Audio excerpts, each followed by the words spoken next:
Эдуард Кубатов тарыхы бай инсан. Бүгүн мына ушул инсандан өзүнүн жеке жашоосунда деги эле жашоодогу принциптери тууралуу сүйлөшүүнү туура көрдүм. Себеп дегенде Эверест тууралуу көптөгөн интервьюларды берген. Ал эми биз Эдуард Кубатовдун өзүнүн инсан катары ачып берүү аракетин көрөбүз.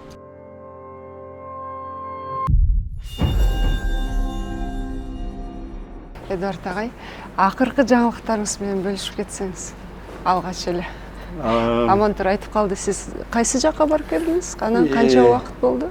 2 күн мурун мен Аргентинадан учуп келдим. Аргентинада биринчи алгачкы кыргыз экспедициясы болду. Аконкагуа деген Түштүк Америкада эң бийик тоо бар, 7000. Ошол жерде өзүмдүн шериктеримди, өзүмдүн учениктеримди, жаш альпинисттерди чыгарып, ийгиликтүү 12 кыргыздын ичинен 9 киши чокуга жетип, аман эсен түшүп келдик. Мына азыр деген 2 күн мурун учуп келдим. Команда азыр алар да Буэнос-Айрестен учуп келип атышат. Буюрса бүт баары жакшы. Жакшы. Ага дагы даярдык өзүнчө жүрөт да туурабы? Сиз ошондо канча 12 кыргызстандык дедиңизби? 12 кыргызстандык жаран, Кыргызстандын жараны.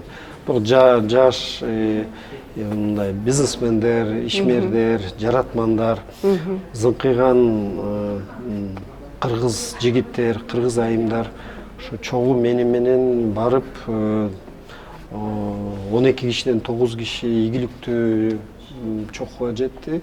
Бул деген улуу тоо, Түштүк Америкада жайгашкан эң бийик тоо, аябай оор. Анан деген өзү да мындай биз дагы аябай мындай оор акыбалда көтөрүлдүк. Аба ырайы аябай катуу болуп, суук, шамал. Эми кыргызым кыргыз да. Анан деген чыдап койду. Ошо штурм күнүндө бир кыйналды балдар, но ийгиликтүү баары жакшы өттү. Кыргыз деп калдыңыз го? Негизи баягы кыргыздар тоолуу аймакта жашаган инсандар катары баягы духу дагы бийик, анан тоодон коркпойт го. Негизи айтып коет го баягы тоолор бийик адамды кабыл ала алат депчи. Ошол жаатта сиз мисалы үчүн чет өлкөлүк инсандар менен да көп чыгып каласыз. Ошол анан кыргызстандык инсандар менен чет өлкөлүк инсандардын тоодогу өзүн алып жүрүү айырмачылыгын байкайсызбы?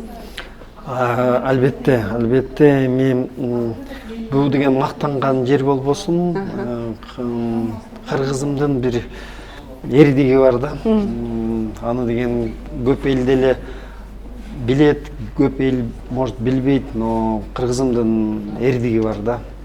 Мен иногда мындай жалпак тил менен айтат элем, кыргызымда жүрөгүндө көк бөрү бар да. ДНКсында бар да. ДНКсында көк бөрү бар да. Биз деген айтат дегенде анан деген алга деп туруп иштеке тайманбайт, только алга. Анан эрдигибиз да күчтүү, эркибиз да күчтүү. Вообще биз мындай өзгөчө дебейм, мындай кыйын мыкты элбиз да. Тоодо албетте ушул момундай кыргыздын нукура момундай орусча айтса качестволору тоодо билинип калат да. Ошондуктан анан биз азыр деле Түштүк Америкада жанагы менин партнердорум, эл аралык крупный альпинистский компаниялар бизди карап алып таң калат да, кыргыздар вообще окумушсуңар деп. Анан азыр деле жаңы тренд болуп атпайбы? Азыр деген улуу тоолордо, Гималайда, Тибетте азыр деген кыргыздарды жаңы шерптер деп туруп ушундай аталып калып атабыз да. Шерптер эми булар эң кыйын, эң кандай десем деңгээли бийик альпинисттердин дүйнөдө эми шерптер да. Азыр кыргыздарымды жаңы шерптер деп туруп ушинтип кичине аталып коюп атышат. Жакшы. Ушул жөнүндө негизи кыргыз элинин улуулугу тууралуу дагы сөздү уланткым келип атат. Бир нерсени байкадым, негизи улуттун мүнөзү бар деп коет го, ар бир улуттун мүнөзү бар. Анан кыргыз кыйналган сайын тескерисинче чыйралат экен да. Ошону дагы тууралуу да айта кетсеңиз. Себеп дегенде көп учурларда мисалы үчүн тоо бул сыноодо артка кайткан инсандар деле көп болсо керек. Жок, ошондой да. Бул деген кандай десем накта эрдик да. Вот биз кыйналган аябай оор мезгилде биз эл катары, инсан катары наоборот бүт күчүбүздү рухубузду, духубузду көтөрүп, биз анан деген мындай да Алла Тааламдан башка эч кимге ишенбейбиз да. Кыргыздар ушундай да өзүнө ишенген эл. Кылымдан кылым кыргызым өзүнө эле ишенип эле келет да. Карабайсыңар, биякта Кытай, биякта Россия, биякта аябай чоң империялардын арасында кыргыздарым ушундай өзүнүн атын жоготпой, өзүнүн жүрөгүн жоготпой, өзүнүн тарыхын жоготпой келе атабыз да. Ошон үчүн биз деген өзүбүзгө эле тайманабыз да. Өзүбүзгө эле ишенебиз. Бизде Алла Тааламдан башка эчтеке жок. Мындан сырткары дагы бир ойду угуп калгам да. Мисалы үчүн кыргыздар баягы тоолуу аймакта жашагандыктан, мисалы үчүн тоонун ар жагында эмне бар билбейт да.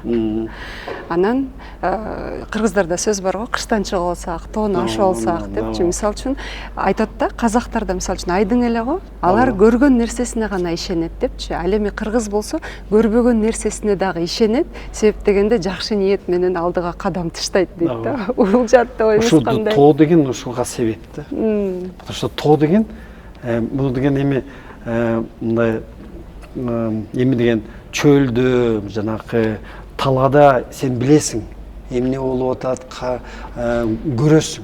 А тоонун арчагын көрбөйсүң. Ошон үчүн тоо өзүнүн бир эмесин, биздин элибизге өзүнүн эмесин кошот да. Өзгөчөлүгүн да. Анан деген ошон үчүн да эми бул деген наука да. Тоолуу элдер кандай, чөлдө жашаган эл кандай, талада жашаган эл кандай. Ал деген ошол жанакы өзүнүн биздин тоолорубуз, ландшафтыбыз биздин элибизге дагы мындай өзүнүн бир эмесин калтырат да, изин калтырат да. Ошо мен аябай сыймыктанам, биз тоолуу элбиз. Анан мындай да, бул дүйнөдө бизде тоолуу эл жок. Кээ бирлер ойлойт, эң тоолуу эл бул Непал, Шерптер, жанакы Тибет. Жок. Непалда 70% тоо. Ошол эле Швейцарияда ал деген 63%. Бир эле ушу дүйнөдө бир эле эл бар, бир эле жер бар, бул Кыргызстан. 95% тоо. Ошон үчүн биз эң тоолуу эл дүйнөдө биз кыргыздарбыз.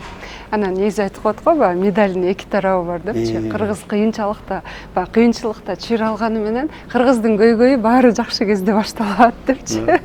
Буга оюңуз кандай? Ал деле туура эми. Биз кичине жакшы мезгилге кирип, мындай кандай десем, мындай кыйынчылыктарды өтүп, эми жыргап жашайм дегенде. Жыргап жашаганда анан биздин эмелерибиз, катачылыктарыбыз башталат да, дүйнөбүздө, жашообузда. Эми да мындай ушундайбыз да, бир ошол үчүн эми бул дагы өзгөчөлүгүбүз да. Эми деген кыйын жашоодо эрдигибизди, эркибизди көрсөтүп, мындай орусча айтса жакшы башка качествону көрсөтөбүз да. Эми жакшы жашоодо иногда мындай кичине эркелеп коебуз. Эми андай турмуш ушундай да. Кичине кээ бир мезгилде эркелеш керекпиз, кээ бир мезгилде мындай тентегирээк болуш керекпиз, кээ бир мезгилде мындай чын жүрөктөн эрдигибизди көрсөтүп, өзүбүздүн мындай нукура күчүбүздү көрсөтүш керек. Ошондуктан эми башкача болбойт эле, биз идеалдуу эл эмеспиз. Биз кыргыз элимде көп нерсеси бар, катачылыктары деле бар. Өзгөчөлүктөрү бар, кемчиликтери бар деңиз. Да, ошондой. Но бир момент бар. Биздин элибиздин бир ушундай чоң өзгөчөлүгү бул деген эме да, биз бат үйрөнөбүз. Жаңы моменттерге бат үйрөнүп, тез башка жанакы келе жаткан жаңы условияларга кирип, адаптация болуп, ошон үчүн тоолордо да мына биз деген мына ушул эле Түштүк Америкада 12 эле кыргыздын эле спортсмендерибиз, жөнөкөй эле кыргыздын жарандары ушундай бат адаптация кыла коюп, тоонун эмесин, мүнөзүн принимация этип, ошо жанагы 6000 болобу, 7000 болобу чыдап, өзүнүн характерин көрсөтүп чыгып келишти. ушундай бир жакшы бир моменттерибиз бар да элибизде. Анан азыркы учурда мына ошол кыргыздардын бийиктигин, артыкчылыгын, мүнөзүнүн баягы күчтүүлүгүн даңазалай турган, ошону көтөрө турган убакыт келдиби дейм да. Баягы көп айтып калат го, майдаланып кеттик деп. Же болбосо мисалы үчүн азыр кыргыздарда мындай архетип, мисалы үчүн мурда биз кичинекей кезибизде жомоктор менен же кандайдыр бир каармандар менен өстүк го. Азыр мисалы үчүн сизге окшогон мындай бийиктикти багындырган, кыргыздын духун, рухун көтөрө турган инсандар мындай көбүрөөк ушул нерсе жөнүндө айтыш керекпи дейм да. Мындай да, азыр жалпы биздин Кыргызстаныбыздын, кыргыз элибиздин жашоосунда бир жакшы өзгөрүүлөр болуп атат. Bunun da sebebi var. Bu degen 3-4 yılın içinde bizden dünyabız, bizden ekonomikabız, bizden sayasatımız da жақсы өзгөрүп келатат да. Мен ойлойм да. Мен деле биз Кыргызстандын жараныбыз да. Кыргызстандын жараны биз деген 30 жыл деле жашадык да. 30 жыл жашап, ушунчалык кичине жаным күйүп, эмне үчүн Кыргызстанда ушундай акыбалда жүрөбүз, эмне үчүн бутка тура албайбыз, эмне үчүн биз бир жакшы мындай элибизге татыктуу жашоого келе албайбыз деп туруп көп суроолор бери чыкты да. Эми азыр ушул суроолорго ушул суроолор азыр ишке эми кандай десем, ушул биздин күткөн эмебиз азыр ишке ашып атат. Эми азыр мен мындай биз аябай объективдүү болгум келет да. Азыр жашоомду карап, Бишкекти карап, өлкөдө мындай өзгөрүүлөрдү көрүп туруп мен аябай сыймыктанып атам. Азыр менин тиги Швейцариядан, тиги Германиядан, Америкадан досторум келет. Партнердорум менен мурун иштеп жүргөн кесиптештерим таң калып атат да. 10 жыл мурунку Кыргызстан, азыркы Кыргызстан мындай аябай мындай өзгөрүүлөр болуп атат да. Анан бул мындай объективдүү процесстер болуп атат да. Анан карабайсыңарбы, мен өзүмдү эметпей эле коеюн, мен жөнүндө сүйлөбөй эле коелук, но азыр карабайсыңарбы, кандай инсандар чыгып атат да. Ошол эле карасаңар, эми деген өтүп кетти Элмирбек Иманалиев да. Биздин ошо улуу имам жанагы алимыбыз Чубак ажы кандай инсандар. Азыркы мына биздин мага бир туугандай болгон Акжол Махмудов деген жөнөкөй, бирок аябай татыктуу, кыйын инсандар да.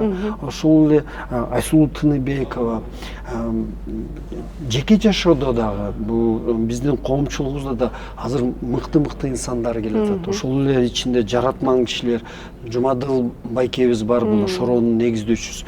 Ушундай инсандарды көрүп алып туруп ойлойсуң, Кыргызстандын келечеги мен альпинизмде жүргөн, жанымда жүргөн эки досум бар. Мына Кадыр Сайдылкан азыр мына Индонезияда Карстенс деген тоого чыгып жүрөт.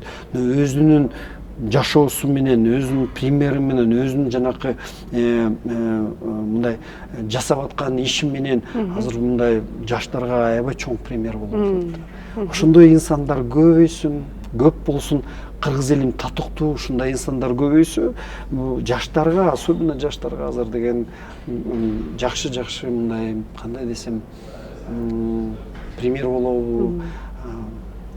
Дагы мен ойлойм, азыр Кыргызстан мындай чоң жолдо азыр эле баштап келатат да, чоң жол. Али жашпыз биз деген.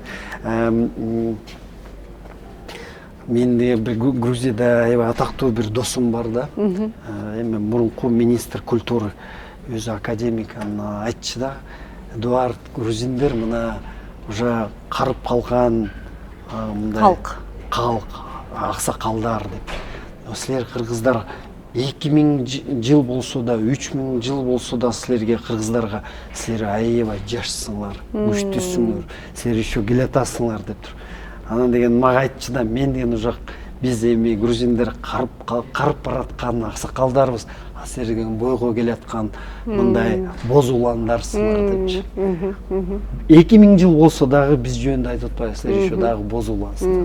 Келечегибиз кең, ойлойм дагы көп жакшылыктарга чогуу келебиз. Жакшы, анан буга чейин адилеттүүлүк жөнүндө сүйлөшүп калдык го. Негизи адилеттүүлүк дагы бул кыргыздарга таандык бир бийик сапаттардын бири депчи. Мисалы үчүн кыргыздар бардык жерде, мисалы үчүн мурда сот деле болгон эмес да, туурабы? Ошо адилеттүүлүк менен чечүү, негизи бул сапат баягы Манас атабызга таандык сапат деп коет го. Ошол эле учурда Манас атабыз да айтып коюшат, мисалы үчүн ал канчалык мындай кээ бир жерде баягы эрктүү чечим чыгарган менен үй бүлөсүнө же болбосо кандайдыр бир учурларда жумшак киши болчу депчи.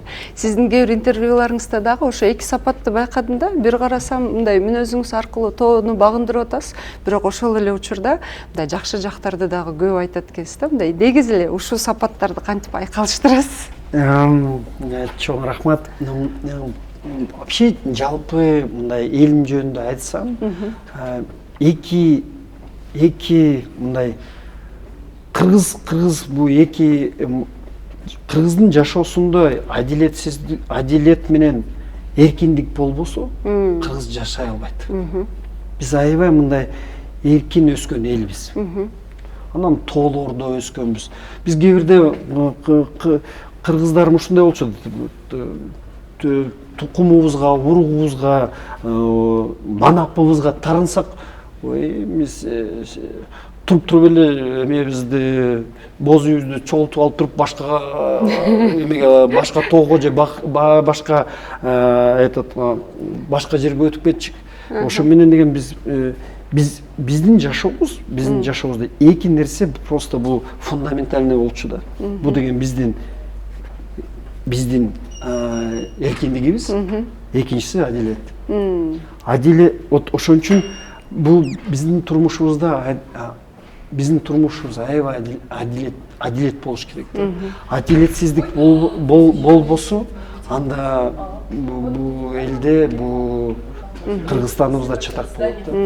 Но если биздин турмушубуз, жашообузда адилетсиздик болсо, анан эркиндигибиз болсо, бүт баары жакшы болот. Биз өнүгөбүз, өсөбүз. Ошо бүт эл азыр билиш керек да. Биз кыргызыбыз эркиндик менен адилеттин ичинде өскөн да. Если бир нерсебиз жоголуп кетсе, эркиндигибиз жоголсо, же адилет жоголсо, анда жашоо болбойт кыргызда.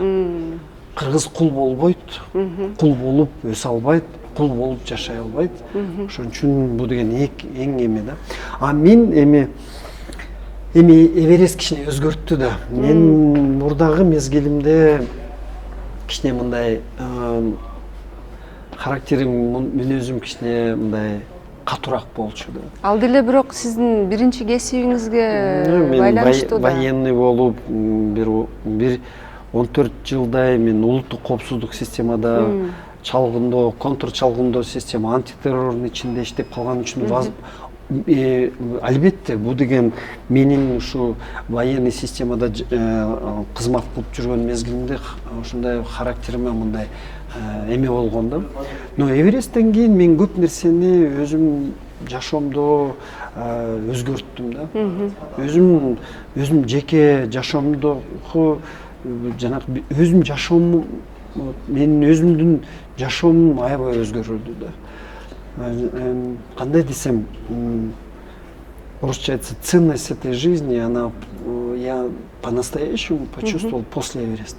Именно Эверестте бир-эки жерде өлөм деп, башка дүйнөгө кетип баратып туруп, ошол жерде ушундай мага эмне десе, ошондо мага келди да осознание, что мен ушу жашоом ушунчалык, кандай десем, кыргызча айтса ценность, баасы, менин жашоомдун баасы башка жакка чыкты да. Ошондо мен өзүм жашоом дагы өзгөрүп башталды. Менин өзүм жеке отношениям жашоомо дагы өзгөрүп башталды. Эверест аябай эле өзгөрттү менин жашоомду. Эми кээ бир жерде айтам да, менин жашоом Эверестке чейин, Эвересттен кийин башка депчи. Негизи ошол Эверестти чыгып жашоо менен кандай десем, өз өмүрүңдү тобокелге салуу ошончолук маанилүүбү дейм да. бир чоң нерсе бар да, мен деген эми деген биякта чындык сөз эми Эверестке өзүнүн Эверестке чокууга баратканда, улуу чокууга баратканда мага ушул максатыма жетейин, Эвересттин чокусуна жетейин деген бул мага аябай ушундай катуу болчу да. Ошо бир мезгилде мен даже ойлогом, мен өзүм жашоомду деле таштап коем, өлүмгө деле даяр болчумун. Но максатыма жетейин деген аябай чоң мындай, кандай десем, ушундай ичимде аябай чоң энергия болчу да, ошо жетем, максатыма жетиш керекмин. Ал мезгилде дагы элим аябай колдоп, анан элимдин ушу эмесин, көңүлүн, элимдин мындай элим колдоп атат да, колдогон дагы бу деген жоопкерчилик да. Анан элимди кантип эми уят кылып ушу чокууга жетпей каламы деп туруп, кээ бир мезгилде мен деген уже мен өзүм жашоомду деле койгонго уже даяр болчумун. Мен андан коркпойм, ал сөздөн коркпойм, мен аны деген ачык эле айтам да. Но бирок мен деген чокууга жеткенде, Эверестке жеткенде, бул уже менин кыялым, ушу менин ушундай улуу максатым уже четке кагылган. Именно ошо Эвересттин чокусунда өзү Эверест мага мындай уже мындай белги берди. Уже мындай значениясы жок болчу да. Ошо Эвересттин чокусунда мен ошондо жашоо, өмүрүмдү сактап калайын, аман эсен элиме жериме жетейин, аман эсен балдарыма келейин деген ошол максат уже биринчи орунга түштү. Эверест экинчи орунга түшүп, жашоо берен өмүр биринчи орун. Жок, ал деген сиз жеткенден кийин анан экинчи орунга түшүп атат да. Жеткиче антип ойлободуңуз да. Балдарым деп калдыңыз. Мисалы үчүн, эгерде ошол жакта сиз бирден болсоңуз, балдарыңыз, келинчегиңиз кандай болот эле дегеним да. Ушу кандай десем, улуу тоого баратканда балаң деле, үй бүлөң деле экинчи, үчүнчү орунга түшүп калат экен. Ал деген, бу деген мындай аябай кыргыздын чындыгы ушундай болот экен да.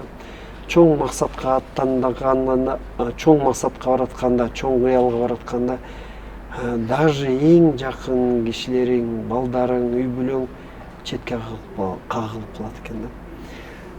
Даже карабайсыңарбы, бир мезгилде даже жашооңду деле, өзүң өмүрүңдү деле таштап койгонго уже даяр болуп турган мезгилде.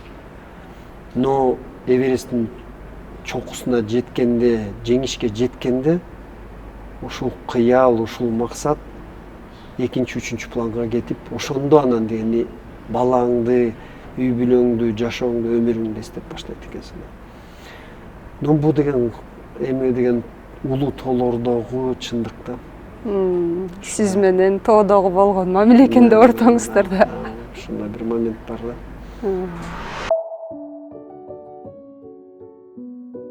Энени колдоо жана сүйүү менен курчоо бул ага бардык сыноолорду жеңүүгө жана кереметтерди жаратууга күч кубат жана ишеним берүү. Ар бир жылмаюу, ар бир колдоо эненин баалуулугун жана орду тулгус экендигин далилдейт.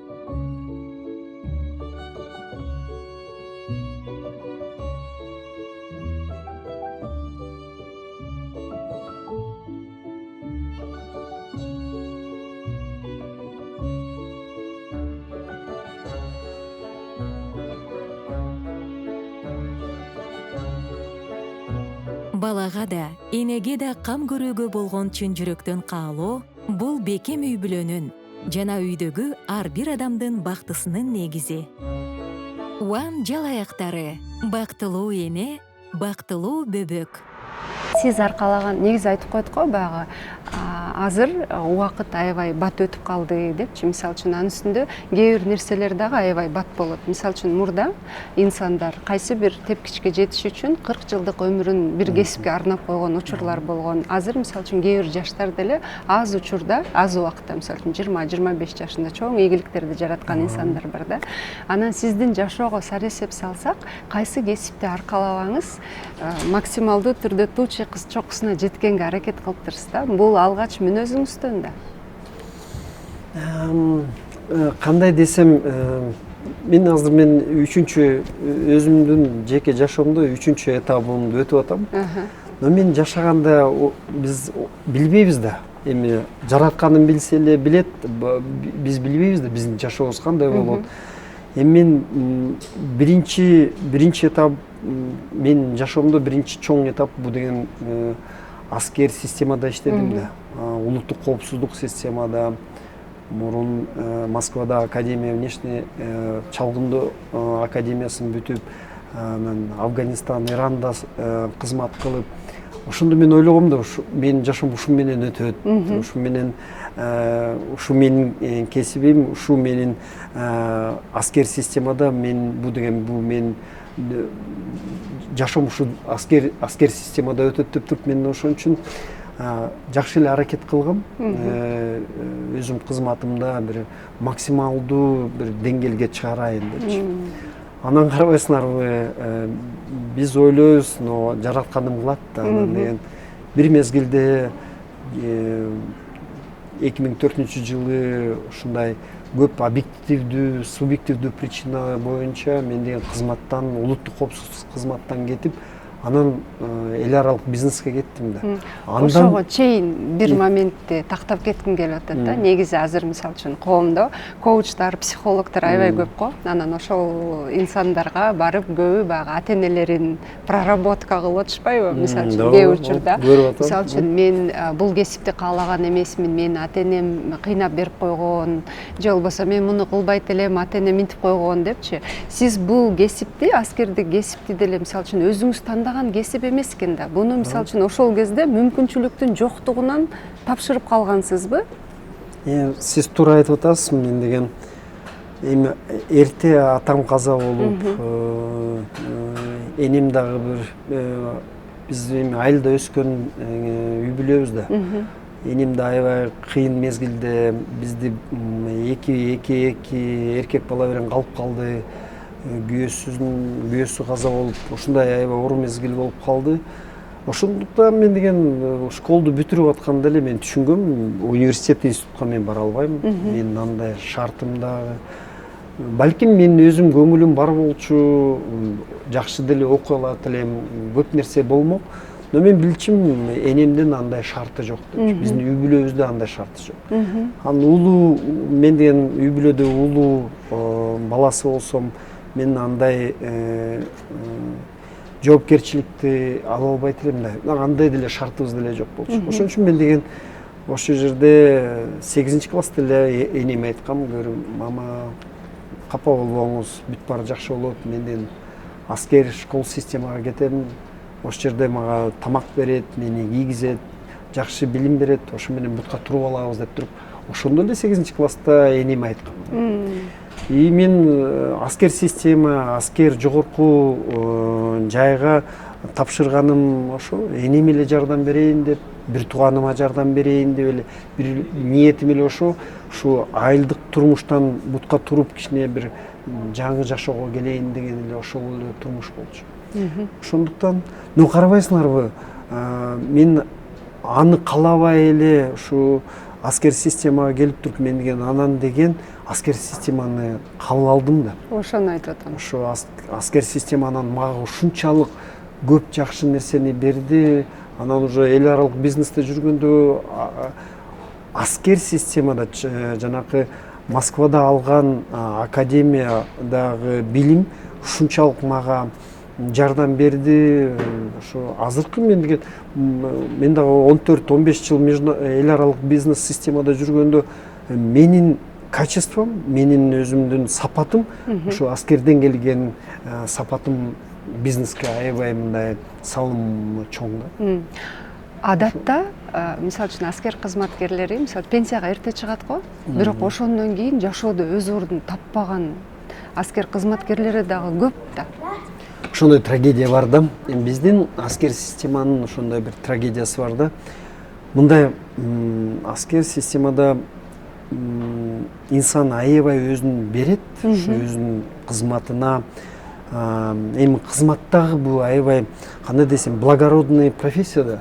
Бул деген өзүң жанакы милдетиң, эң негизги милдетиң ушу мекениңди коргоп, мекениңе салымыңды кошуп, мекениң сакталып калсын деп туруп, ушу жаныңды, жүрөгүңдү, бүт сапатыңды бересиң да. Анан деген ал мезгилде бат өтүп кетет экен да. Ушу 35 жылда, 37 жашыңда сен деген пенсияга кетесиң, анан деген өзүңдү таба албай калат экенсиң. Ошо дагы бир аскерде жүргөн, системада, кызматта жүргөн эл ошону өз инсандар жоготуп алат да. Даже бір статистика бар, бір 15-20% аскерден кеткен кишилердин өзүнүн потом жеке бизнесте, жеке жашоодо мондай таба алат да. Кээ бирөө таба албай эле ошо пенсия менен эле калып эле ошо менен жашоосу өтүп кетет да. Ошон үчүн айтып атам да, баягы бизнеске өтүү, баягы кайра өзүңдү перепрошивка кылуу процесси жөнүндө айтып бериңизчи. Мен деген мен эң мындай мыкты мезгилде кеттим да. Мен ошондо подполковник, боевой офицер болуп, уже 2-3 жанакы мамлекеттик сыйлык алып, мындай аябай мындай чоң, мындай бийик деңгээлде турган мезгилде өзүм центральный аппараттын жанакы начальник управления болуп, астымда 54 офицер, ошол мезгилде сен кетип атасың да. Өз каалооңуз менен, себептер менен дедиңиз, себептери болду. Биз деген ошо антитеррор системасында операция кылып атып, тиги СНБ Өзбекстан менен түштүк аймактарда операция кылып алып, мен деген бир офицеримди жоготуп алгам. Анан өзүм орун басарым жаран алып, бир офицеримди, боевой офицеримди жоготуп алгандан кийин өзүмдүн моралдык укугум жок деп туруп, ошол жерде мен деген бүт жоопкерчиликти өзүм алып туруп, мен ошо мезгилде 2004-жылы отставкага кеткем. Бул деген кандай десем, бирок жеке чечим. Кетпей койсоңуз деле болмок. Жок, ошол системада ГКНБ мени 4-5 ай жибергиси келген эмес. Калыңыз, иштеңиз, кызматтан кетпеңиз деп туруп. Но мен өзүм ошол мезгилде ушул жанакы моралдык жоопкерчиликти алып, эми бир офицерим каза болсо, аябай белгилүү кыйын офицер эле. Орун басарым жарат алып, мен ошондо мен өзүмө бир аябай жесткий чечим алгам да, мен кетиш керек, мындай болбойт деп. Катачылык дагы менден кеткен, мен деген ушу өзүм жеке чоң операцияны жетектеп туруп, ушул жерде офицерим каза болуп атса, мен кайсы бети менен калам деп туруп, ошол жерде мен калган эмесмин, кеткем.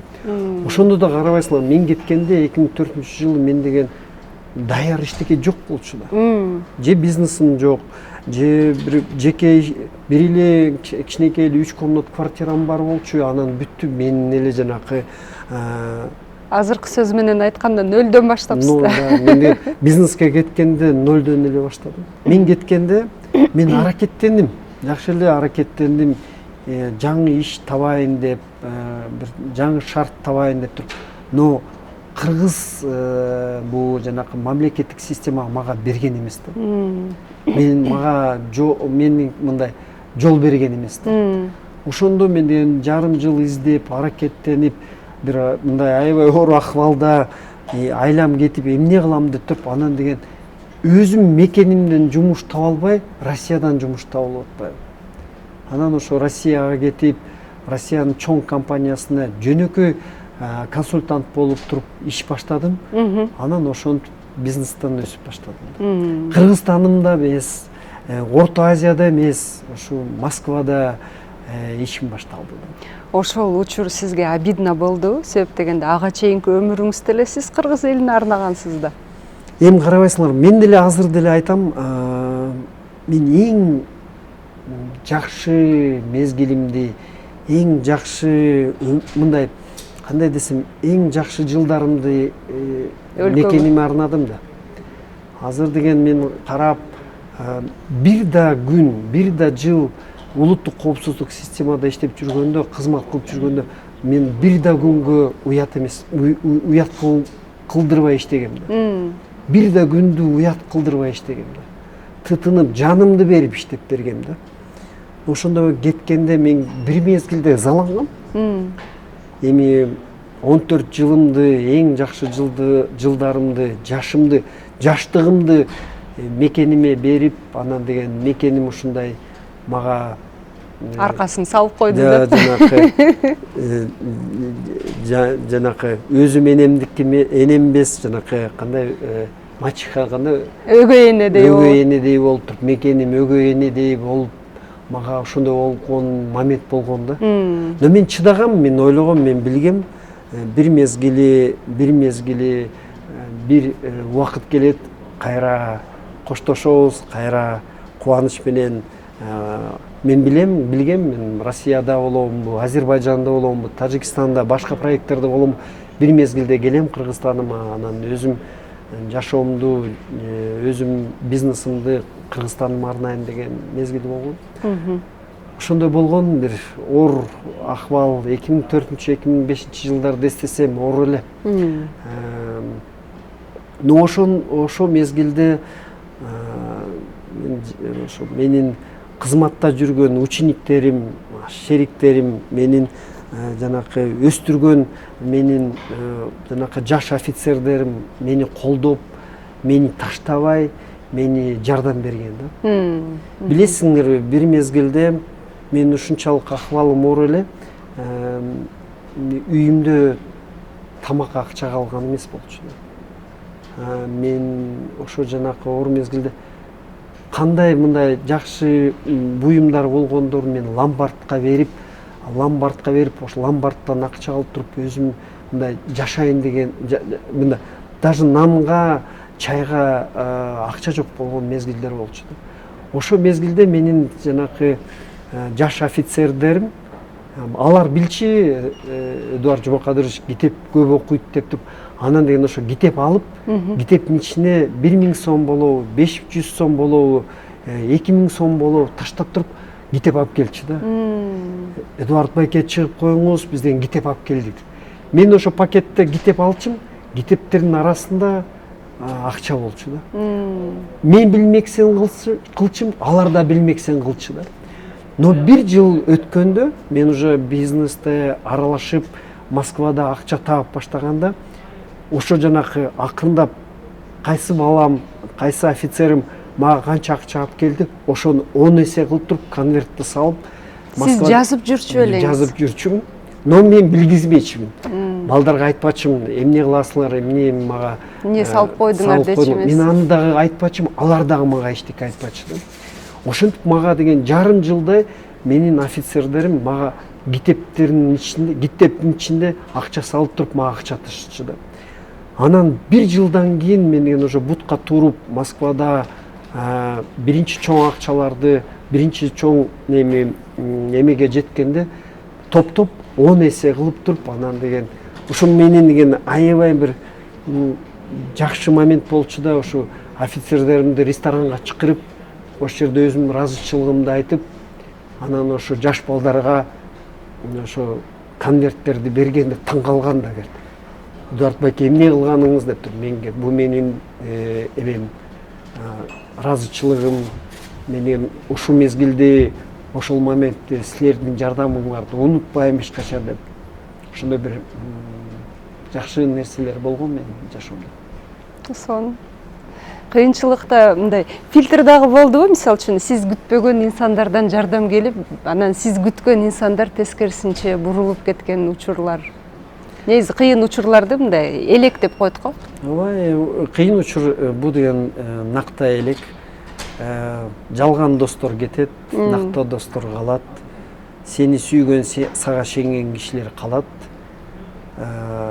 Сага шенбеген, сени менен ойноп, мындай жашоо жүрдө мындай жеңил жүргөн кишилер кеткен.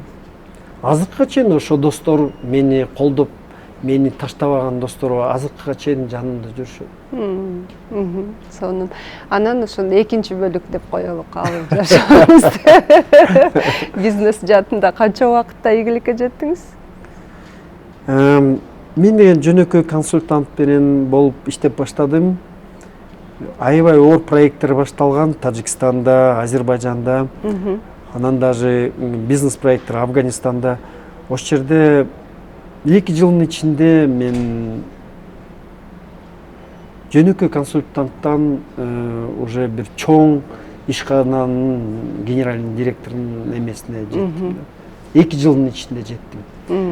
Ошо азыркыга чейин мен айтып атпаймынбы, ошо Чалгындоо академия, Москвадагы Чалгындоо академиядагы алган билим, ошо жанагы 14 жыл аскер кызматта жүргөн биздин ошо сапат, анан билим мага ушунчалык жардам берди. Мисалы үчүн кайсы сапаттар, бир үчөөнү белгилей кетиңизчи? Бизнеске керектүү аскердик сапаттар. Эми карабайсыңарбы, мен деген улуттук коопсуздук системада жүргөндө менен көп аябай чоң человеческий массив менен иштедим. Аябай чоң жанакы маалымат массив менен. Анан деген улуттук коопсуздук системада бизде аналитикабыз аябай жогору деңгээлде болчу. Биз деген эң негизги тенденцияларды билчүбүз. Жанакы болбогон таасири жок, анан жанакы салымы жок эмелерди четке кагып, только целенаправленно главный даректүү иштеп берсиздер да? Ошо моменттер аны деген бизнес школаларда же университеттерде андай билимди бере албайт. Только аскер системада, улуттук коопсуздук системада мындай өзгөчө билимдер берилген, билимдер ошо мага аябай мындай көп.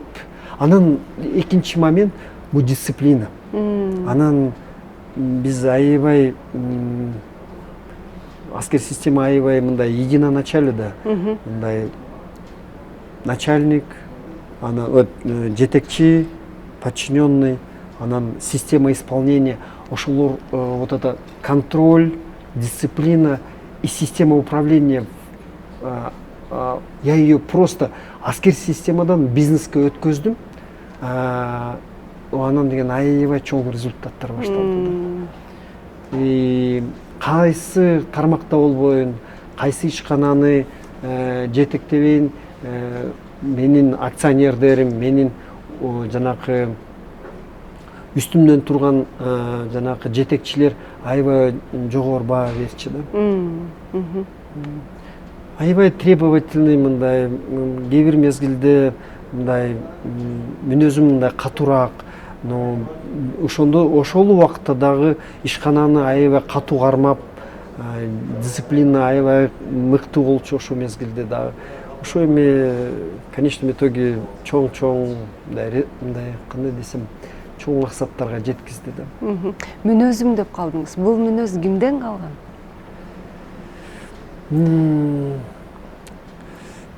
Кимге көбүрөөк таандык? Атам аябай асыл киши болчу. Мындай ак жумал, мындай настоящий мындай кыргыздын мындай билинбеген бир интеллигент аристократ болчу да атам. Но аябай мындай мүнөзү жумшак, мындай акылман, аябай мындай просвещенный киши болчу да. А вот менин характерим бул энем да. Энем аябай мындай намызгөй, аябай мындай характери бекем киши болчу да. Карабайсыңарбы, 34 жашында жесир калып, өзүнүн күйөөсүн жоготкондон кийин күйөөгө чыкпай, бүт аракетин, бүт жашоосун биз эми экелеп ала бар болчу. Мен анан менин бир тууганым Айтбек деген бүт жашоосун бизге арнады да. Ошондо дагы татынакай, аябай татынакай өзү кыз келин болчу да. Ошондо да карабай, өзүнүн жеке жашоосуна карабай, өзүнүн өмүрүн бизге арнады да. Ошо эң негизгиси аябай намыскөй, аябай чыдамкай, кыйын инсан болчу энем. Энемдин характери мага түштү да. Бир тууган эниме ушундай асыл атамдын характери келген да. Эми ушу кичине ушундай. Атаңыз аз жашаса дагы саз жашаган инсандардан экен деп койдум да. Анан сиздин бир интервьюңузда мисалы үчүн ал мырза деле аябай жаш өтүп кетиптир да. Бирок тоолорго болгон сүйүүнү калтырып кетиптир. Вообще бул биздин жашообузда атам эми эң чоң салым кылган атам да. Даже энем ушунчалык кыйын болсо дагы ушу бизди сактап калып, бизди бутубузду бутка тургузган энем да. Андай болбосо дагы атамдын салымына, энемдин салымы жетпейт.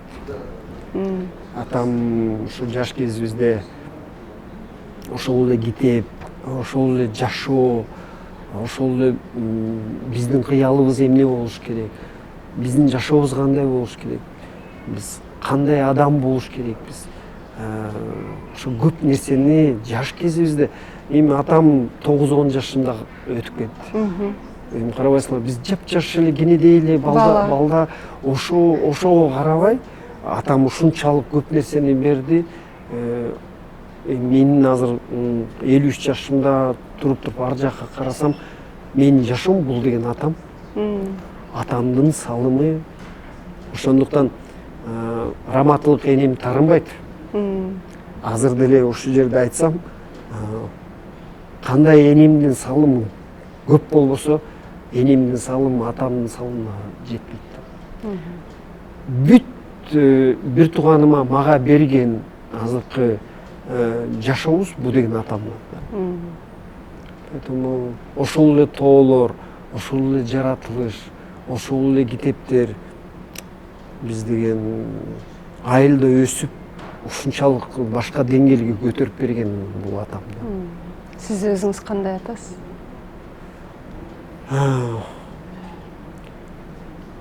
Алла таалам 3 жашоо берсе дагы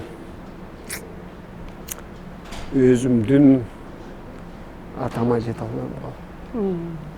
Аракеттенип атам, но ага жете албайм. Сиз өзүңүздүн 5 балаңыз бар, 5 балам бар. Анан негизи айтып койдук го, баягы жаш өткөн сайын улам кийинки балаңа башкача көңүл буруп каласың, мындай жумшагыраак болуп каласың депчи. Сиз ошол нерселерди байкадыңызбы? Мисалы үчүн сиздин улуу балаңыз канчада? 24-тө. Кичүүсү? Кичүү балам азыр 20-да, 21-ге чыгып келди.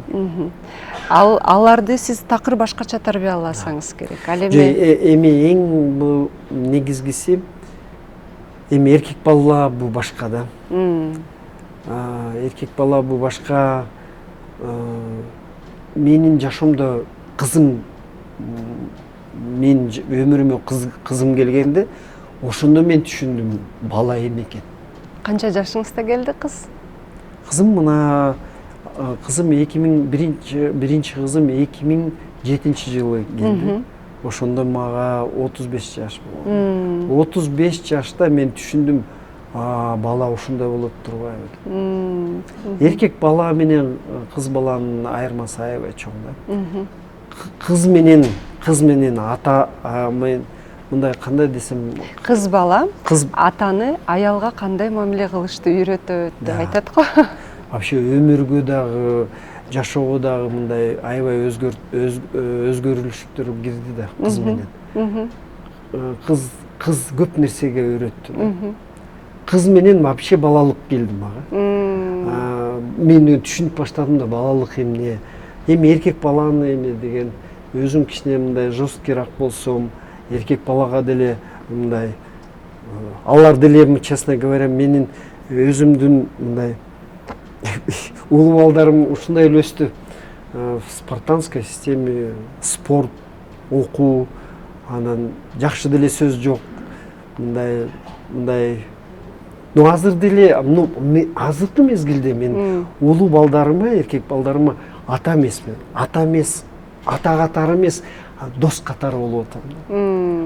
Азыр бизде азыр бир өзүнчө бир кандай десем, особая өзгөчө мамилегелди же убак өзгөчө мындай мени азыр аябай аракеттенип атам, ата эмес, дос катары болуп берейин депчи. Анда иерархияны бузуп алам деп коркпойсузбу? Жок, азыр вот именно азыр 53 жашка жетип мен андан коркпойм. Жаш кезимде андан коркчумун. Эми мен ата, бала, ошо панибратство болбосун, иерархия болбосун. Эми мен кичине авторитетный болгум келчү да балдарыма. Азыркы мезгилде эми улуу балам, кичүү балам зыңкыйган жигиттер эми сыймыктанам. Мен аябай мындай жакшы балдарды өстүрдүм. Мындай таза, ошондо мындай кандай десем, керсейген эмелери жок, жөнөкөйлүк, ошонун ичинде аябай мындай билими бар, сапаты бар, мындай кыргыздын жакшы жигиттери деп ойлойм азыр. Азыркы мезгилде азыр балдарымдан досчулук күтүп жүрөм. Ушундай. Жакшы. Кыздар эми бул башка. Вообще бул башка дүйнө да эми кыздар. Баса ошол кыздарга болгон мамилеңиз тууралуу да бир аз айтып берсеңиз, себептен негизи айтып койдук го баягы. Эртең сенин күйөө балаң жакшы чыгыш үчүн азыр сен жакшы ата болушуң керек депчи. Себеп дегенде мырзанын биринчи архетипи атасы да ошол жаатта дагы кандай аракеттерди кыласыз? Эми өрнөк да, пример да. Эң негизгиси бул менден калган пример да, өрнөк. Мен деген эми жашоомдо катачылык көп эле болгон эми мен жеке жашоомдо. Но балдарыма мен өрнөк кылайын деп, өрнөк болоюн деп туруп жүрөм да.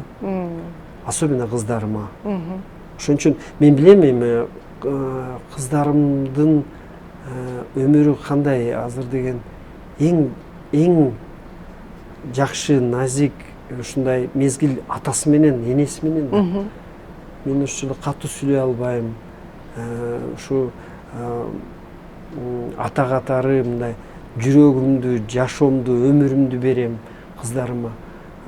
Кыздарым ошону көрсүн, билсин. Анан азыр деле кичинекей мына София деген кызым 8 жашта болсо дагы кээ бирде өзү дагы ой кетирет. Папа, ушу турмушта, ушу жашоодо мен сендей кишини кантип табам эми депчи. Анан табасың алтыным, сеники зыңкыйган жигитиң болот, зыңкыйган жаныңда досуң болот, бүт баары жакшы болот. Менден да керек болсо жакшы киши болот жаныңда деп туруп. Эми мен ошентип айтып атам. Конечно, ар дайым, ар бир күндө Алла Тааламдан ошону тилеп, ошону сурайм. Эркек балдарыма капа болбойм, көп коркпойм. Мен билем, бул жигиттер өздөрүнүн жашоосун алып кетет. Эми кыздардыки өзгөчө да. Кандай киши жанында болот, кандай инсан жанында болот, капа кылдырабы, капа кылдырбайбы, кандай алып кетет ушу үй бүлөнү, жоопкерчиликти көтөрө алабы, кандай күйөө болуп берет, кандай күйөө бала болуп берет, кандай инсан болуп берет деп туруп көп нерсе бар эми. Бүт баары эми Алла Тааламдан. Биздин оюбуз, эрдигибиз, эркибиз жетпеген жерде биз деген жаратканыма эле салат экенбиз. Жаратканымдан бир суранабыз эми жакшы инсандар жанында болсун депчи. Бата, ата эненики түстүү. Бир эле чоң дуа, чоң бата ошо кыздарыма жакшы жигиттер, жакшы кишилер жанында болсун деген ошол. Жакшы. Анан жашоо принциптериңиз тууралуу да бир аз сүйлөшкүм келип атат да. Мисалы үчүн сиздин бир интервьюларыңызда айтып калдыңыз, багы күн сайын бүгүнкү күн менен жашаш керек. Анан сенин жашооң башка бир инсанга залакасын тийгизбеш керек. Бул багы алтын эрежелер го. Ошондой. Мен деген иштеке кошкум да келбейт. Мен Эвересттен кийин о дүйнөгө бир барып, бул дүйнөгө бир келип, мен деген жашоомо бир өзгөчө, бир өзүмдүн жеке отношениям бар. Мен аябай баалайм жашоомду. Мен билем, акыркы күн деп санабайм бул жашоону. Мен деген өзүмдүн бир правилам бар. Аракеттенип, ушу эң идеалдуу күн болсун менин турмушумда деп туруп, азыркы мезгилге чейин ушундай жашайм. Эртең менен туруп туруп, ошо биринчи минуттан баштап өзүмө ниет кылам. Ушул күн эң идеалдуу күн болсун. Бирөөгө жамандык алып келбейин, бирөөгө жаман сөз сүйлөбөйүн, бирөөгө жалган алып келбейин. Колумдан келсе дагы кичинекей болсо да бир жакшылык болсун менин жашоомдон деп туруп. Анан мен бир негизги бир өзүмдүн кандай десем правилам бар. Биздин жашообуз бир күн болсо да, 2 күн болсо дагы, 1 ай болсо да пайдалуу болуш керек. Максат коюп, ага жетүүнүн эрежеси сиздин оозуңуздан. Максат коюп, мындай да, кыял менен кала берет. Бир мезгилде кыял мындай планга өтпөйүнчө, ал деген ошо кыял менен кала берет. Ошон үчүн бир мезгилде мен Эвересттин балалыктан келаткан кыялым эле, но бир мезгилде 7 жыл калганда мен деген айттым, азыр эми деген кыялым азыр деген жанакы планга өтөт. Анан деген ошону бир кадамдан экинчи кадамга өтүп, үчүнчү кадамга өтүп, бир мезгилде мен деген обязательно кыялыма жетем деп. Ошон үчүн, но мен жеке жашоомдо мен эми талантым деле жок, өскөн инсан экенмин. Атам ушунчалык кыйын киши болсо дагы мага эчтеке деле калтырбаптыр. Энем ушундай кыйын намыскөй киши болсо дагы эчтеке калтырбаптыр да. Бир эле нерсе ошо кичинекей ошо балалыктан эле мен түшүнгөм, дисциплина. Анан менин өзүмө ишеним. Ошо жанакы дисциплина менен өзүмө ишеним.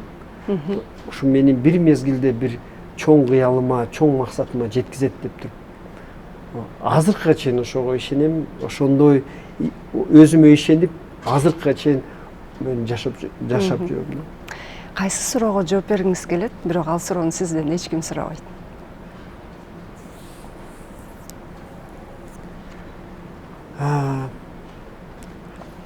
Сурайт, но жанакы жоопу аябай оор да. Кээ бирде сурайт, кээ бирде мен деген ал суроого жооп бере албайм.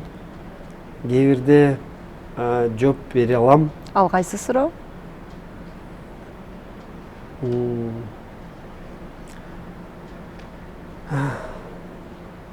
Мен эми ал деген менин катачылыктарым, менин ошо жанакы эң негизги чоң катачылыктарым менин ушу жашоомду ушундай аябай мындай өзгөрткөн моменттер боюнча.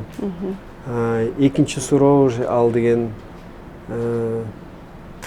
менин атам менен менин мамилем да. Но аябай мындай оор момент ошо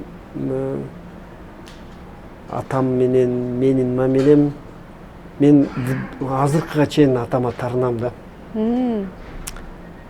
Эмне үчүн ушунчалык эрте кетип калдың?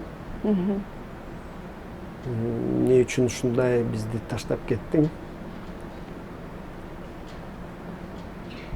Ошо суроолор 53 жаштан азыркыга чейин актуалдуу болуп турат да. Жообу жок суроолор экен.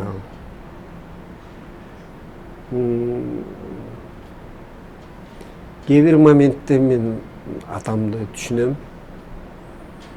Кээ бир моментте түшүнө албайм.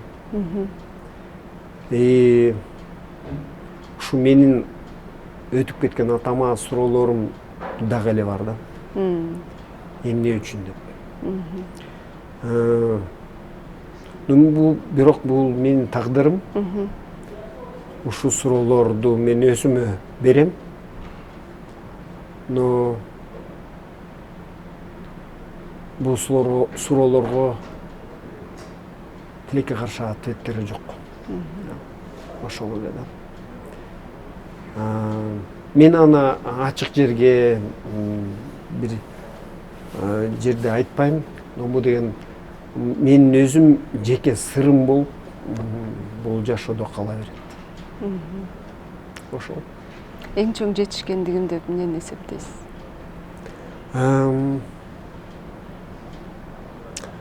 Кээ бирөө ойлойт менин эме Эверест ушу кыялыңызга жеттиңиз, ушундай чоң максатка жеттиңиз деп. Кээ бирөө ойлойт ушу улуттук коопсуздук системада аябай жогорку деңгээлге жетип, мекениңизге ушунчалык көп салымыңызды коштуңуз деп. Жок, мен ойлойм, эң негизги мен аябай ойлойм да, ойлогум келет. Что Алла Таалам мага ушундай шарт берип атат.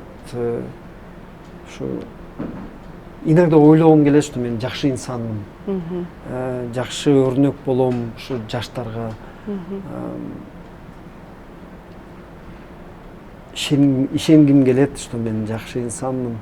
Менин жашоомдон элиме, сүйүктүү Кыргызстаныма кичинекей болсо да пайда түшүп атат деп. Ошого ишенгим келет. Кыйын учурларда туура чечим чыгарыш үчүн эмнеге таянасыз? Эң кыйын учурда мен өзүмө таянам. Өзүмө, жеке өзүмө. Мен ишенем. Мен билем, Алла Таалам таштабайт. Мага Алла Таалам эч качан мен көтөрө албаган суноону бере албайт деп ишенем. Ошондуктан мага Алла Таалам аябай чоң күч берет да. Алла Тааламга өзүм эле ишенем. Кызыл кыйын жигиттер ошондой эле болуш керек. Башкача болбойт. Башкача болсо, анда бул деген анда эмес. Бул анда туура эмес болуп калат. Адамдарда кайсы сапатты баалайсыз?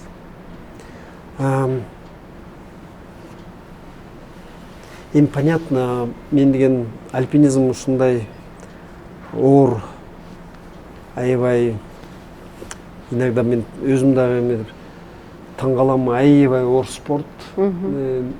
Эрдик менен эрк болбосо, сен эч качан бийиктикке, эч качан өзүң максатыңа жетпейсиң. Ошон үчүн эрдик менен эрк. Но жеке жашоодо мага аябай мындай аябай баалаган момент бул деген чындык. Чындык. Анан мен аябай жеп көрөм. Мен көп элди, көп инсандарды, көп моменттерди билип калдым бул турмушта. Мен ушу көп жеп көргөнүм ушу жалган сүйлөп, жалган жашоо менен жүргөн инсандар, анан керсеген инсандарды кабыл албайм. өзүм дагы кандай болсо дагы, кандай моменттер болбосо дагы турмушумда жөнөкөйлүк болуп, мындай элиме пайда алып келейин, элиме кичине жакшылык алып келейин. Анан мен кичине таза болсом, может быть, жанымда жүргөн инсандар, жанымда жүргөн балдарым, жанымда жүргөн мени жакшы көргөн кишилер таза болобу деп туруп ошондой аракеттенем. Кайсы кемчиликти оңой кечиресиз? Оңой кечирем. Оор кечирген, оорду уктук.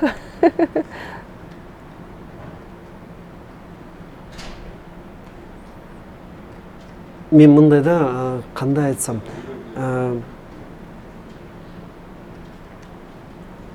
кечирим сураган кишини мен ар дайым кечирем. Кандай оор болобу, жеңил болобу, кечирим, мындай таза жүрөктөн кечирим сураса кечирем. Кандай десем, кээ бир моменттери кечиримдүү боло албайт. Но көп нерсе 90% кечиримдүү болот. Ушундай деле жашаш керекпиз. Эми жаратканым бизди кечирип атса, жаратканым бизди ар дайым жасап аткан жаман жумуштарыбызды, жаман ниеттерибизди, жаман эмелерибизди кечирип атса, биз кимбиз? Бирөөнү кечирбеген. Кечирем, кабыл алам. Единственное, бир моментти кечире албайбыз, бул деген саткынчылык. Саткынчылык бул деген кечире албаган, кандай десем, саткынчылык бул деген уже просто за гранью, да, бул чектен чыккан. Чектен чыккан момент, муну деген даже кабыл ала албайбыз. Бакыт сиз үчүн? Бакыт мен үчүн азыр үй бүлөм аман эсен, балдарым ден соолукта болсо, каткырып күлсө, элибизде тынчылык болсо, касиеттүү кыргыз элим бир жакшы жашоого келсе, анан өзүм ой максаттарым ишке ашса, бактылуу болом ошондо. Анан азыркы мезгилде кээ бирлер ойлойт, мен өзүм аябай чоң публичный инсан болуп, коомчулукта жүрөм, эме жашоом деле коомчулуктун арасында. Жок, азыркы моментте мен эң негизги, кандай десем, жакшы моментим бул үй бүлөм. Балдарым, жубайым, ошолор бактылуу болсо, ден соолукта болсо, жакшы маанайда жашаса, менин шартым, менин жасап аткан иштерим аларга пайда, жакшылык алып келсе, ошого бактылуу болом.